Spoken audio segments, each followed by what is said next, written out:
diversity, there is beauty and there is strength. I'm sure you might have come across this quote by the great poet and writer Maya Angelou. But have you ever thought, what does she really mean? I mean, have you ever thought, why is Starbucks suddenly the symbol of the elite and the posh? Why is that in a country like India with 22 different languages, a person is judged based on how he or she speaks English? How is it that barring all the language differences, Korean culture has managed to step up and conquer the world, so much so that even the West is traumatized at this point? Or even, ironically enough, how is it that chicken tikka masala is the national dish of United Kingdom? The answer to all this is one word: globalization. And in this 21st century, we are surrounded so much by it that we sit, we get up, we dance, we sing in the harmony of globalization. Now I want you all to close your eyes for once and imagine that in a foreign land, you're walking through a city where every street looks the same, every person wears the same clothes, and every shop sells the same products. Yeah, boring. And in this very city, you lose your passport. Disastrous, right? Because every person there is again the same and no one is willing to help you. Losing your identity in this horrific, terrible world sounds terrifying, right? Well, this is a world where globalization has erased the rich tapestry of human culture. So, at the tender age of 21, I stand before you today, a product of the vibrant and diverse streets of Delhi and the nurturing halls of Varanasi. And no, I'm not here to give you some long educational speech. I mean, it's Tedx Youth for a reason, right? I'm not here for that. I'm solely here to make an impact, to make you think and ponder upon the importance of cultural preservation in this rapidly globalized world. A passion that has now been bolstered by the honor of receiving the British government's Vice Chancellor's Education Scholarship. So let's start with the basic first. Like two sides of a coin, globalization, or the interconnectedness of the world as we know in general, on one hand fosters economic growth and leads to development in almost all the spheres of a life. Great, amazing in fact. But on the other hand, it also leads to a very disastrous thing called cultural homogenization, wherein the cultures who are dominant enough thrive and the others just simply fade away. My story revolves around India and its many languages and cultures.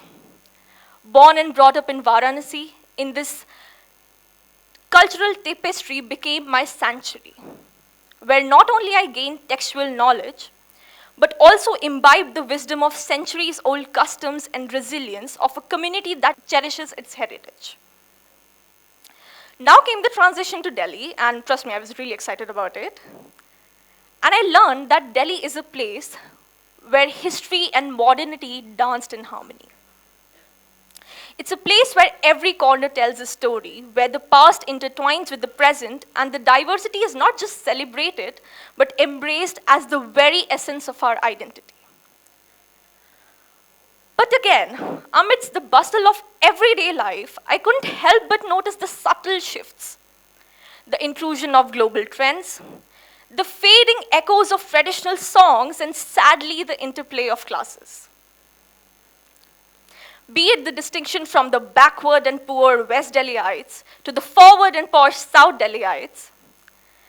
Trust me when I say this, more than 80% of the people in Delhi who are ironically from outside Delhi have to struggle almost every day in order to fit in order to make their mark, in order to be able to call that place as their own.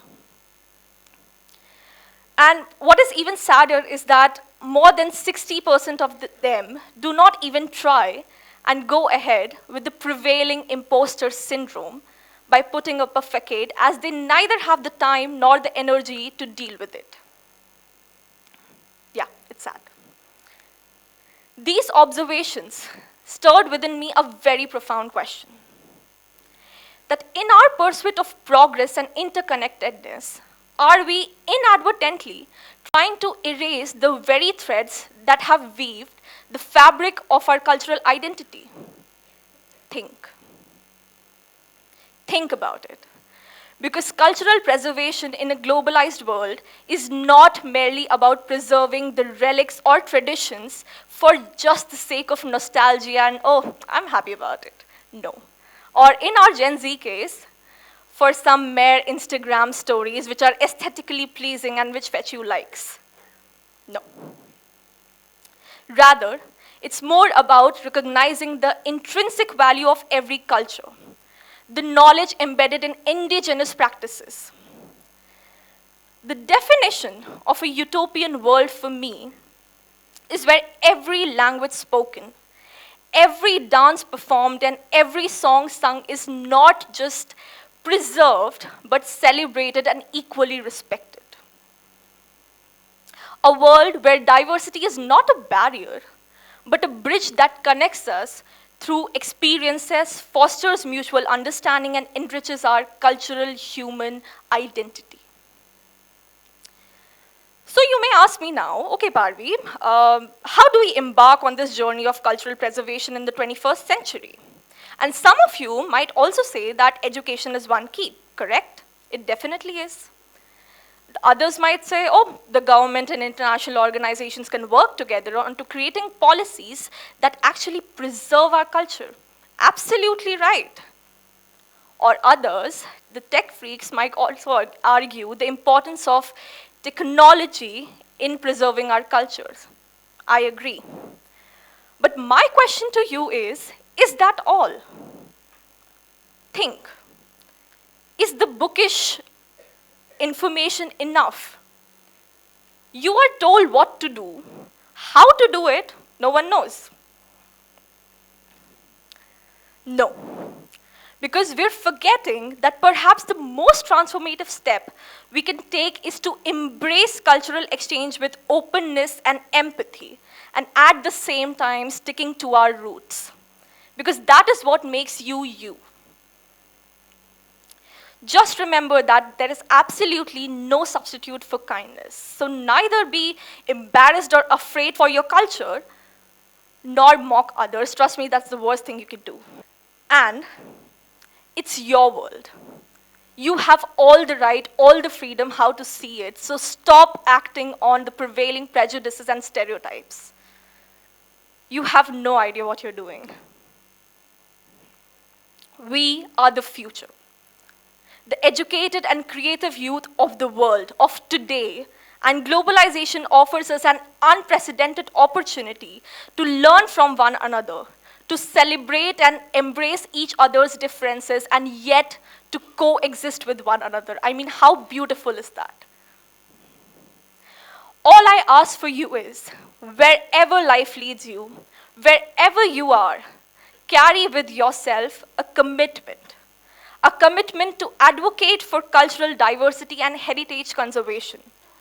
With every step you take, every conversation you engage in, and everywhere you go.